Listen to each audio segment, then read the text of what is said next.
It's tea time. Let's go.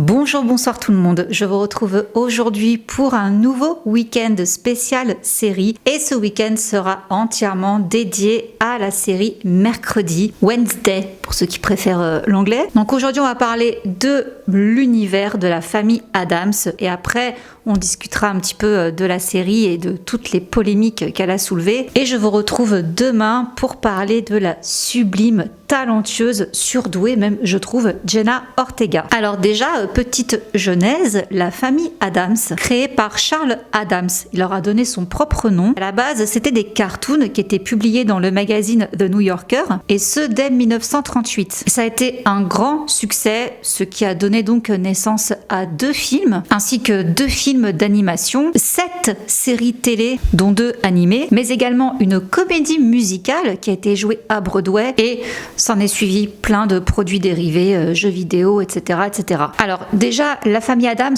qu'est-ce que c'est ? C'est une satire en fait d'une famille aristocratique américaine, issue donc du XXe siècle, qui revendique leur goût pour le morbide, le macabre, sans se soucier du qu'en dira-t-on. Le but du créateur Charles Addams, il voulait que le public arrive à s'identifier à cette famille en remettant en cause nos valeurs. Pour cela, il a puisé dans l'univers gothique. Il a voulu également rendre l'horreur drôle, hilarante, ce qui fait que finalement, ça passait. Tout le monde aimait cette famille, aussi bizarre soit-elle, parce que voilà, elle nous faisait nous questionner, notamment sur la question du bien et du mal. Pas mal de messages cachés, ce qui était assez intelligent. Donc comme je vous disais, cette famille Addams a été portée plusieurs fois à l'écran, grand comme petit, et bien qu'elle ait été adaptée sur plusieurs supports, y compris donc en comédie musicale, à chaque fois, on a quand même bien garder l'essence de l'œuvre de Charles Addams. Et la première fois qu'on va la voir apparaître sur petit écran,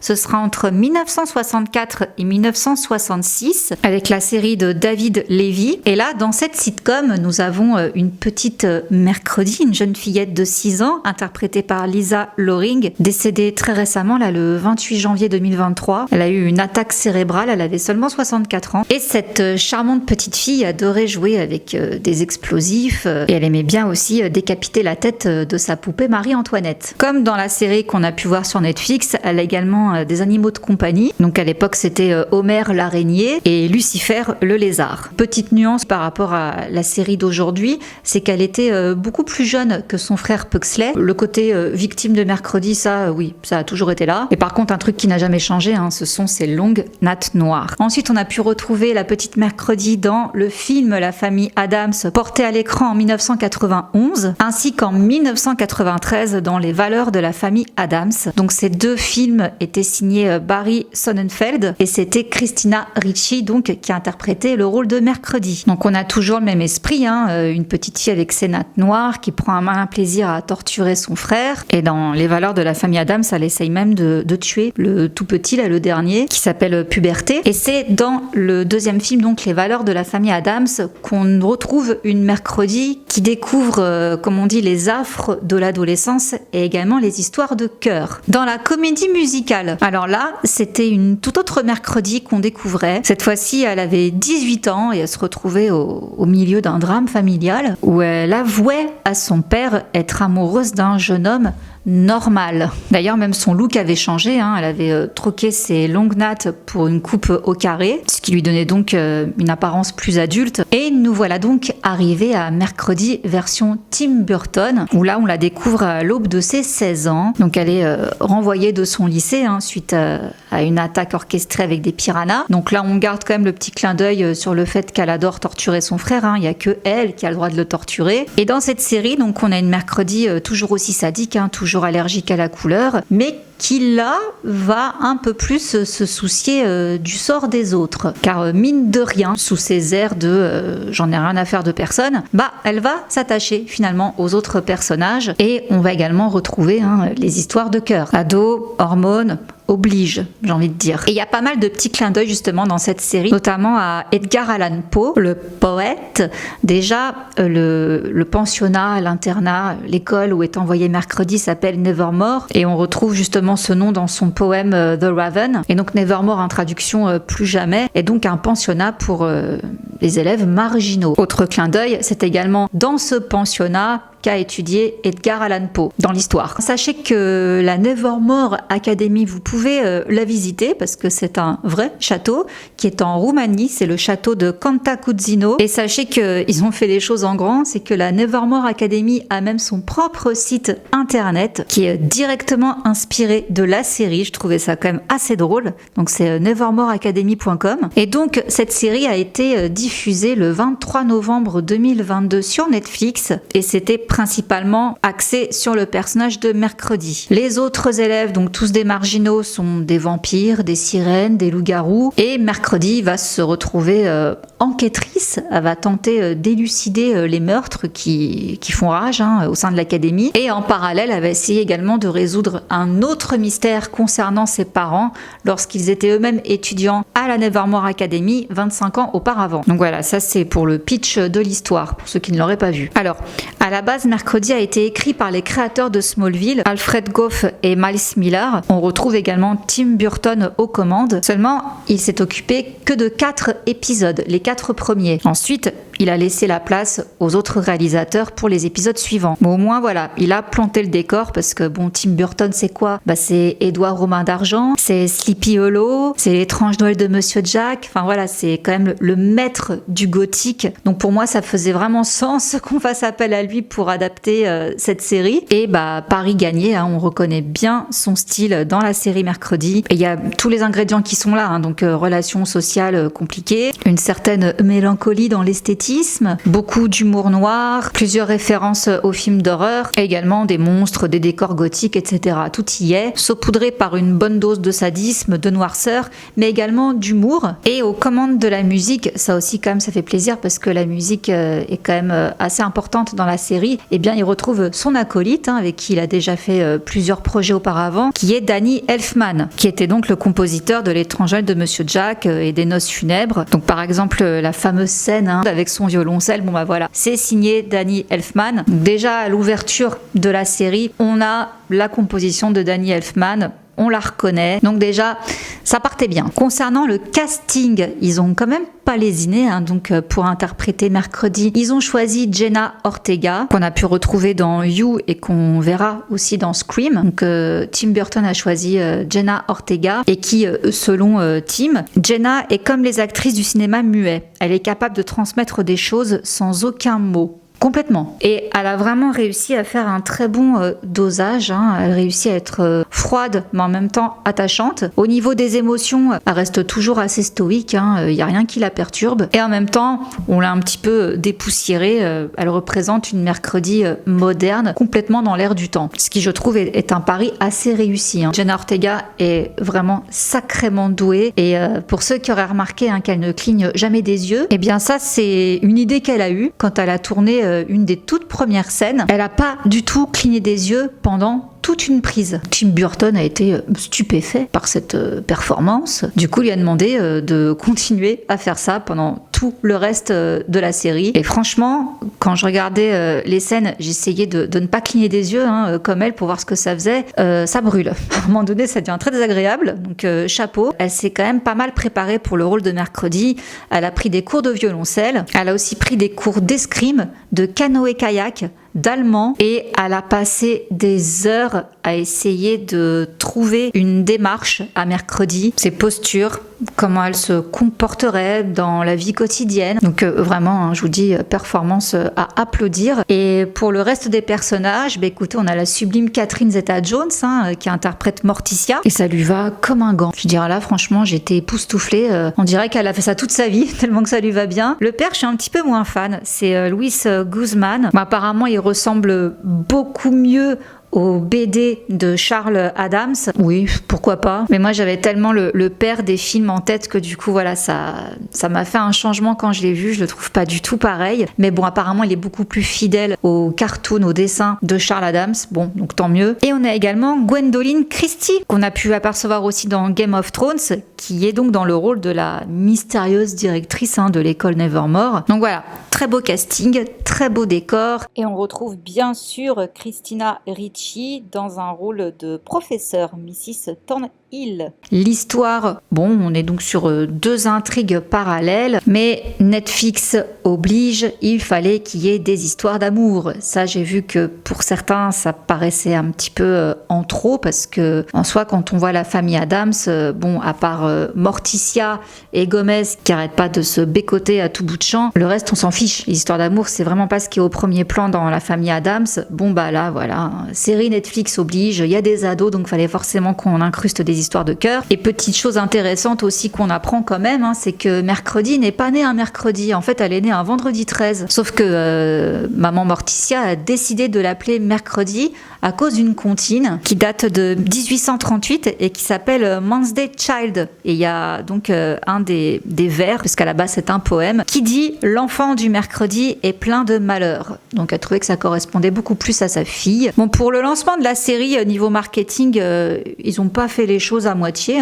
Il y a eu plein de spots publicitaires, des campagnes d'affichage, et ils ont eu une idée de génie, Netflix. Ils ont collé les affiches de la série dans les bacs qu'on peut retrouver quand on va à l'aéroport. Passer donc les portiques de sécurité avec écrit dessus « Aucun objet tranchant, quel dommage ». D'ailleurs, quand on y pense, c'est assez drôle que les aéroports aient accepté d'avoir une affiche qui dit ça. C'est assez drôle, mais c'est bien pensé. Et concernant donc l'accueil de la série, elle a été assez mitigée de la part de la presse. Alors, je cite quelques critiques. Aussi drôle que funèbre, la série s'avère fidèle à l'esprit de l'œuvre de Charles Addams et on y devine la patte de Tim Burton presque à chaque instant. Toutefois, on déplore une horreur formatée et peu de créativité de la part de Tim Burton.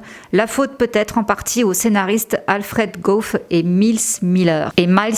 Mercredi devient l'héroïne d'une série d'horreur teenage qui cherche à faire le grand écart générationnel et y réussit plutôt bien. Divertissante, sans être révolutionnaire, et la mise en scène plutôt classique. Bon, c'était donc un petit peu mitigé, oui, mais toutefois, les chiffres, 341,2 millions d'heures de visionnage, rien que pour la première semaine de son lancement. Ce qui a fait qu'elle a détrôné Stranger Things, saison 4, et elle a été classée du coup numéro 1 dans plus de 83 pays. Et concernant cette fois-ci l'avis du public, il a également été mitigé. Certains n'ont pas vraiment accroché avec le rythme de la trame, d'autres ont un peu plus critiqué les personnages, notamment les personnages noirs. Ça, on va revenir là-dessus plus tard. D'autres critiquent beaucoup plus le fait qu'on ne retrouve pas assez l'univers gothique dans Mercredi, alors qu'il y était complètement dans la famille Addams. Là, ça manque, et certains vont peut-être être perdus, donc moi la première, je trouvais que ça collait quand même assez bien, mais en soi, c'est quoi l'univers du gothique? C'est quoi le gothique? Alors, juste petit rappel historique, c'est un genre littéraire en fait qui remonte au XVIIIe siècle, qui se fascine pour le mal, le noir, et pour les penchants humains les plus sombres. Donc, il y a certaines règles, on va dire, à respecter pour être considéré comme gothique. Déjà, il faut une atmosphère de noirceur, ainsi que du suspense qui plane comme ça toujours au-dessus du protagoniste. Il faut qu'on ait l'impression qu'il y a toujours quelque chose de très mal qui va arriver et qui donc influence le comportement du ou des protagonistes. Et on constate que c'est quasiment toujours un personnage féminin. Donc ça, c'est le récit gothique fondamental. Donc pour les puristes, la question avec la série Mercredi s'est posée, est-ce que du coup c'est une série gothique? Est-ce que Mercredi est une héroïne gothique? Bon, alors on sait qu'elle est allergique à la technologie, elle porte des habits noirs, elle a été renvoyée de ses anciens lycées, elle a une passion pour la guillotine. La société ne l'intéresse pas, clairement elle préfère être seule. Donc c'est une anti-héroïne et une anti-adolescente. Mais pourtant, malgré ce que certains reprochent à la série, elle coche quand même toutes les cases. On a donc manque l'environnement menaçant, donc le château, la Nevermore Academy. En plus, il y a une forêt autour, il y a un monstre qui rôde, l'atmosphère d'angoisse, elle est quand même là. En soi, elle coche toutes les cases, donc pourquoi elle plaît pas à certains? Selon un professeur et historien d'art, Tim Burton n'a jamais vraiment fait du gothique. Il fait de l'hybride gothique. C'est-à-dire que le gothique, on le retrouve plus dans la forme, mais pas vraiment dans le fond. Donc à savoir que oui, visuellement, on a toutes les caractéristiques du gothique, mais il y a quand même beaucoup d'humour, beaucoup de burlesque. Du coup, c'est là où on s'éloigne du véritable univers gothique. Donc finalement, le côté peur et suspense se retrouve beaucoup plus atténué finalement. Donc on perd le gothique de base qu'on retrouvait dans la littérature du XVIIIe siècle. Côté mode, il y a quand même pas mal de choses à dire parce que elle a vraiment remis, je vais pas dire au goût du jour, mais en avant le style gothique. Et ça aussi, ça a un petit peu créé débat. Je vais vous expliquer après, mais toujours est-il que son style vestimentaire est très apprécié. On a même Madame Figaro qui en a parlé dans un article. Donc elle est devenue la tendance hashtag numéro 1 du moment. Donc son look, chemise blanche, robe de bal vintage, vestiaire preppy gothique, uniforme d'écolière, blazer, jupe, col blanc, cravate, des derbies à grosses semelles, un peu à la Prada. Il faut dire que côté costume, ils avaient mis le paquet. Donc déjà, Tim Burton a beaucoup travaillé avec la costumière Colleen Atwood. Donc c'est sa costumière avec qui il travaille souvent. Et justement, ils ont bien fait en sorte qu'elle soit assez fashion, qu'elle ait vraiment des tenues iconiques. Et justement, le côté fashion de ces chaussures, elles ont été choisies pour marquer le passage à l'adolescence de Mercredi. Il y a eu aussi un soin particulier apporté aux tenues de la directrice de Nevermore, où là, ils voulaient qu'elle ressemble un peu à l'actrice Tippi Hedren dans Les Oiseaux d'Alfred Hitchcock. Et une tenue qui a particulièrement plu, donc, c'est la tenue du bal. Alors, cette fameuse scène, c'est dans l'épisode 4, le bal des malheurs. Donc là, sur la chanson Goo Goo Muck du groupe The Cramps, on a donc la fameuse chorégraphie saccadée de Mercredi. Et cette danse est devenue complètement virale. On a même Lady Gaga qui l'a reprise. Donc elle était coiffée, maquillée comme Mercredi. Elle a imité les mouvements de Jenna Ortega, sauf qu'elle a choisi une autre musique. Elle a remixé un de ses propres morceaux en accéléré de Bloody Mary. Donc là, les fans, ils ont adoré la version de Lady Gaga, à tel point que les fans réclament qu'elle apparaisse dans la saison 2. Sur TikTok, alors là, ça a été le défilé. Beaucoup. J'ai pas assez de salive pour dire beaucoup d'internautes ont repris la danse sur TikTok. Le hashtag Wednesday Dance, il a fait plus de 427 millions de vues sur la plateforme. Au moment où j'ai écrit le script, donc je pense que ça a dû encore dépasser, bien que là, la tendance se soit quand même calmée, et heureusement parce que ça devenait un petit peu trop. Et elle a même été reprise par une patineuse artistique, Kamila Valieva, au cours des championnats de Russie, et elle a même obtenu la seconde place. Et la vidéo de son programme a été vue plus de 37 millions de fois. C'est devenu un truc de fou, cette chorégraphie. Et Jenna Ortega, justement, elle en pense quoi? C'est elle qui l'a faite, cette chorégraphie, celle qui l'a imaginé tout ça. Et malgré tout, malgré le succès, la viralité de cette danse, elle exprime quelques regrets. Elle y pense même encore la nuit. Elle se demande ce qu'elle aurait pu changer, ce qu'elle aurait pu améliorer, ce qu'elle aurait pu rajouter. Et elle dit « Je ne comprends toujours pas pourquoi c'est devenu viral. Certains des mouvements de la chorégraphie étaient prévus, d'autres étaient totalement improvisés. C'est une scène qui m'a beaucoup angoissée et qui m'a empêchée de dormir. Il y avait tellement de choses que j'aurais pu et que j'aurais dû faire. Donc le fait que les gens puissent l'apprécier ou même essayer de la reproduire est incompréhensible pour moi. » Et concernant donc toutes les versions de la danse sur TikTok, elle dit qu'elle est pas vraiment aller les regarder parce qu'elle trouve ça pas très sain. Et sachez qu'en plus cette scène a failli ne pas exister parce que dans le script elle n'était pas du tout écrite comme ça. À la base ils voulaient un flash mob. Heureusement qu'ils ont abandonné l'idée, j'ai envie de vous dire. Et il y a eu une autre polémique à propos de cette scène, mais ça je vous en parlerai dans la vidéo sur Jenna Ortega. Et là on en arrive à quelque chose d'autre qui est très intéressant et qui pourtant a été mal perçu, à savoir la revanche des marginaux, de ceux qui sont harcelés, des outcasts, ceux qui rentrent pas dans les cases. Donc ça, Mercredi le représente complètement, par son allure, sa manière d'être, tout ça. D'autres ont relevé plutôt le côté hypocrite de ceux qui se sont appropriés justement les codes vestimentaires et le style, la danse de Mercredi, car selon eux, et certainement il est vrai à juste titre, C'est tous les gens qui harcelaient les gothiques qui maintenant surfent sur la tendance, s'habillent comme Mercredi, donc c'est-à-dire comme une gothique, alors que jusqu'à présent les gothiques, on les regardait de travers, quoi. On se moquait d'eux. Ça y est, maintenant tout le monde adore. Ça passe pas trop. Donc c'est là où il y a une question assez intéressante quand même à se poser, c'est est-ce une bonne chose que la série Mercredi ramène vraiment sur le devant de la scène l'univers gothique, les vêtements, tout ça, et qui en plus met en avant des personnages marginaux qui sont exclus, qui ne sont pas considérés comme normaux plutôt. En soi, la réponse là, oui. Oui, c'est une bonne chose. Après, je comprends l'énervement de certains à se dire oui, mais non,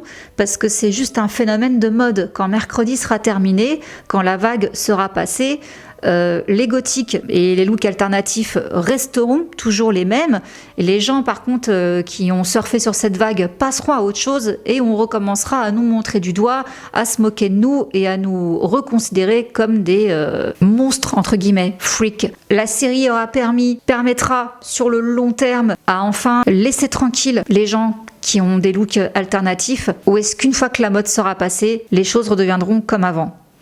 Là est la question. Et certains ont également relevé dans la façon d'être de Mercredi un certain autisme, à savoir fort sens de la justice, difficulté ou excès de contact visuel, intérêt très spécifique, hypersensibilité aux couleurs, tous les codes du spectre autistique qu'on peut retrouver chez Mercredi. Plein de personnes justement ont trouvé que cette héroïne, effectivement, elle était sur le spectre de l'autisme. Donc ça, c'est encore quelque chose à débattre. Je sais pas, je suis un petit peu mitigée avec cette hypothèse-là. Alors, autre polémique, c'est le racisme. Certains spectateurs n'ont pas apprécié le rôle donné aux personnages noirs. On avait un casting assez inclusif, sauf que ce qui n'a pas plu, c'est que selon donc ces spectateurs, les personnages noirs avaient des rôles de méchants, ou bien ils étaient corrompus, ou ils étaient des harceleurs, etc., etc. Donc là, on a cité Bianca Barclay, qui a été introduite comme l'antagoniste de Mercredi. On a aussi cité Lucas Wilson, qui est vu comme une brute épaisse, et qui est le fils d'un maire corrompu. Donc, c'est le politicien qui possède le musée, qui d'ailleurs, oui, j'avoue, s'appelle Pilgrim World, qui célèbre les pèlerins et les colonisateurs. C'est effectivement pas une bonne idée.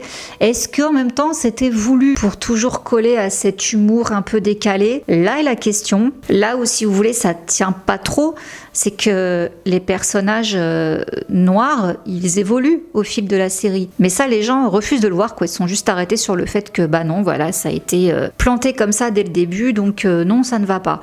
Alors Tim Burton, face à cette polémique, qu'est-ce qu'il dit? Bah rien. On a son représentant Mike Simpson qui dit: je ne transmets pas une demande de commentaire aussi idiote à Tim. Voilà. Et ça passe pas trop, parce que c'est pas la première fois qu'on accuse Tim Burton de racisme, parce qu'il n'y a pas de personnage noir dans ses films.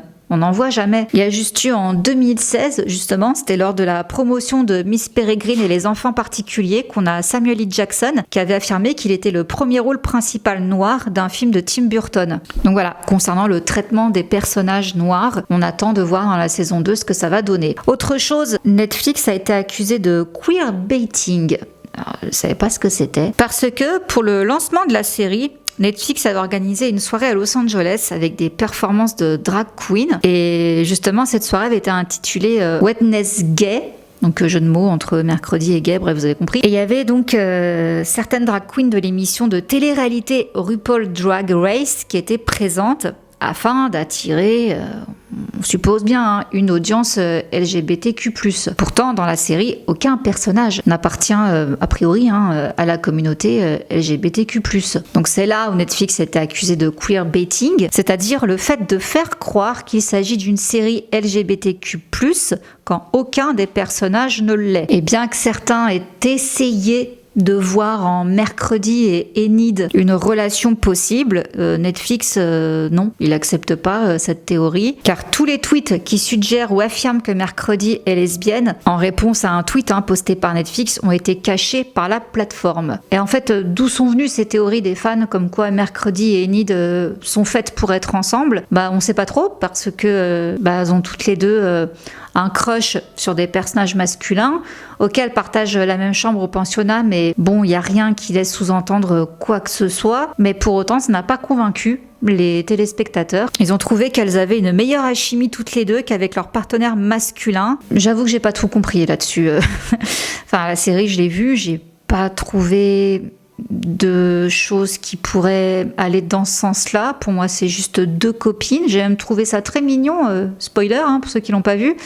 La scène de fin, quand Mercredi se laisse enfin prendre dans les bras par Enid. Je trouvais ça très mignon, mais c'est l'amitié. C'est une belle amitié, je vois pas autre chose là-dessous, quoi. Oh. Et ce qui va pas arranger les choses, j'ai envie de dire entre guillemets là-dessus, c'est que l'actrice qui interprète donc Enid, Emma Myers, elle a elle-même laissé planer le doute sur la relation entre Mercredi et Enid. Dans une interview au Elite Daily, elle a expliqué que elle-même et Jenna Ortega, elle plaisantait souvent justement sur la relation entre leurs deux personnages et que voilà, elle-même, on va dire, elle jouait un petit peu sur cette ambiguïté quand elle parle de leur personnage. Maintenant, ce qu'il en est réellement sur le script ou à l'écran, c'est autre chose. Mais outre la série de Tim Burton, donc Mercredi, de manière plus générale, la famille Addams en elle-même, avec son caractère anticonformiste et son mode de vie marginal, et particulièrement justement le personnage de Mercredi, elle a toujours été très populaire au sein de la communauté LGBTQ+, parce qu'elle se sent représentée dans une famille qui est pas vraiment dans les normes. Selon un média, Pink News, Enid n'arriverait pas à se transformer en loup-garou car elle n'a pas encore fait son coming out. Donc pour certains spectateurs, toujours selon Pink News, le câlin entre les deux personnages serait même plus romantique que tous les baisers de la série, faisant alors espérer une seconde saison qui aille dans ce sens. Donc on parle bien là, comme je vous le disais tout à l'heure, du câlin entre Enid et Mercredi. Libre à vous d'interpréter ça comme vous voulez. Moi perso, je vois pas ça entre les deux personnages, mais bon, après tout, pourquoi pas. Et là, le dernier scandale en date, ça concerne un acteur de la série, c'est celui qui interprète Xavier. Alors il a été accusé d'agression. Et tout ça est parti d'un tweet publié le 19 janvier où il y a une internaute qui révèle avoir croisé son chemin, donc Percy Hines White, quand il avait entre 17 et 20 ans. Il était donc encore au lycée et en école supérieure à Toronto. Et en fait, elle l'accuse d'avoir manipulé et violenté des jeunes femmes à l'époque, qui étaient mineures pour la plupart, après les avoir fait boire lors de soirées et également d'avoir partagé des photos de sans leur consentement. Et au passage, elle-même affirme avoir été victime de Percy. Donc à la suite de ce témoignage, d'autres femmes sont sorties du silence. Donc elles ont à leur tour dénoncé l'acteur sur Twitter à travers le hashtag Cancel Percy. Puis il y a une pétition qui réclame à la production de Mercredi de le renvoyer. Pour l'heure, ni Netflix ni l'acteur n'ont fait de commentaires. Voilà. Bon, nous verrons bien. En tous les cas, voilà. C'est tout pour aujourd'hui. Je trouvais intéressant quand même de dresser un petit peu le portrait et les coulisses de cette série. Car moi, c'est vrai que je l'ai trouvée très esthétique. Je l'ai trouvée très belle à regarder. Je ne dirais pas que c'est la meilleure série du monde, non. Je ne dirais pas que j'ai adoré, que waouh quoi. J'étais subjuguée, non. L'intrigue, franchement, j'ai pas aimé l'intrigue. Je me suis un peu forcée à aller jusqu'au bout parce que voilà, j'avais commencé donc je voulais terminer. Mais ça a vraiment été par plaisir visuel que je l'ai regardé et aussi parce que j'aime bien l'univers. Ça me rappelle un peu aussi des livres de fantasy que j'adore lire. Donc voilà, moi ça a vraiment été la musique, les décors. Alors je sais aussi qu'il y a eu quelque chose qui n'a pas plu, certains l'ont relevé. Il y a des filtres en fait qui lissent la peau des acteurs et certains ont vraiment pointé ça du doigt en disant que c'était pas normal qu'on ait recours à ce genre de choses. Et on l'a beaucoup vu sur l'actrice Catherine Zeta-Jones, car à un moment donné, je crois que le filtre saute et on voit qu'en fait, elle a des rides sur la peau, tout ça. Personnellement, dans le contexte, dans cette série même, ça ne me dérange pas. Parce que, encore une fois, moi, je trouve que c'est vraiment une question d'esthétisme. C'est vraiment l'esthétique de la série qui me plaît. Et le fait qu'ils aient des filtres sur la peau, qui lissent la peau, qui la rend encore plus blanche, ça ne me dérange pas. Enfin, je regarde pas Mercredi en m'attendant à voir quelque chose qui représente la réalité. C'est aussi ça qu'il faut voir derrière. Je pense qu'on est quand même assez intelligent pour faire la part des choses. Crier au scandale parce que la peau est truquée. Bon, ça serait un film indépendant avec une histoire profonde, poignante, tout ça, quelque chose qui représenterait un peu plus la vraie vie ou quoi. Là, oui, je me dirais, bon, faut pas déconner. Mais dans Mercredi, La famille Addams, ça ne me choque pas du tout et je le prends pas mal, je prends pas ça comme une trahison, voilà, on enlève les rides et tout. Pour moi, c'est un choix artistique, c'est un choix esthétique et voilà, moi je l'ai vraiment vu comme ça et c'est tout ce qui ressort en fait dans toute la série, effectivement, des peaux claires, des peaux lisses, pour bien faire ressortir les contrastes de couleurs. Bah justement, moi je trouve que c'est pas gênant, ça peut même s'expliquer, enfin, c'est un parti pris, je pense, hein, par le réalisateur. Donc personnellement, si je veux du réalisme, je ne m'attends absolument pas à le voir dans cette série. En ce qui me concerne, il n'y a rien qui me gêne. Donc voilà, j'espère que cette vidéo vous aura plu autour de tout cet univers de Mercredi et de la famille Addams. Sur ce, je vous laisse et on se retrouve demain pour parler de la magnifique Jenna Ortega. Mouah.